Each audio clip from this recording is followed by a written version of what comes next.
వరకు అవ్వలేదు, ఇప్పుడు తీసుకుంటున్నారు. ఇప్పుడు తీసుకునేంత వరకు మీ హస్బెండ్ మీకు కాంటాక్ట్ లోనే ఉన్నారా? లేరండి. కాంటాక్ట్ లో లేనప్పుడు మీ గురించి అవసరం లేదు కదా ఆయన పట్టించుకోవడము. మాకు బ్యాడ్ నేమ్ తెచ్చామని చెప్పేసి అంటారు.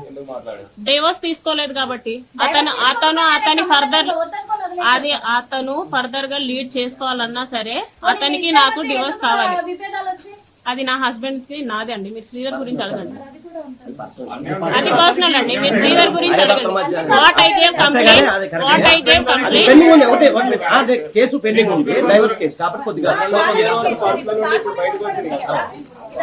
శ్రీధర్ గురించి బయటకు వచ్చింది. శ్రీధర్ గురించి అడగండి.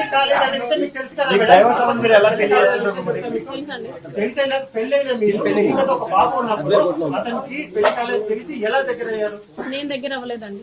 నేను ఇంటెన్షనల్లీ అసలు నేను చిన్నపిల్లని కాదు, కాకపోతే ఆడపిల్లనే. చెప్పండి చెప్పండి మీరు అడగండి. కానీ మీరు మోసపోయారు, అతను మాయ మాటలకు బెదిరించారని చెప్తే మీరు బెదిరితే భయపెడితే భయపడే వాళ్ళైతే కాదు. నేను ఏది నిరూపించాలన్నా సరే ఫస్ట్ ఆఫ్ ఆల్ నా దగ్గర ఒక ఎవిడెన్స్ కావాలి. బ్లంట్ గా పోలీస్ స్టేషన్ కి వెళ్ళి నన్ను ఇలా చేశాడు అనేసి అంటే అప్పుడు ఎలా వస్తుందండి? ఇదంతా జరగకుండా ఎలా వస్తుంది అనుకుంటున్నారు?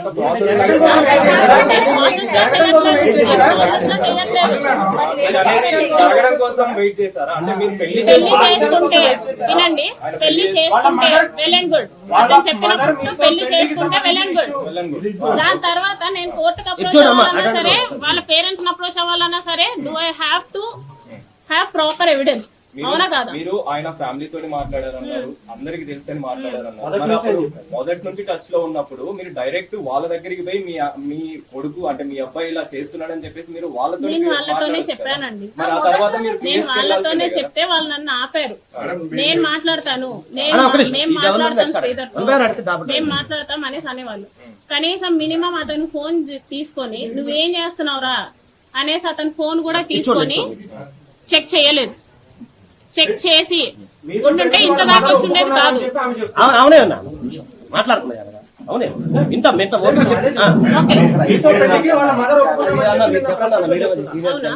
సరే. జాన్ 7th నాతో లాస్ట్ గా ఏం మాట్లాడాడో నా దగ్గర రికార్డింగ్ ఉంది. Should I play?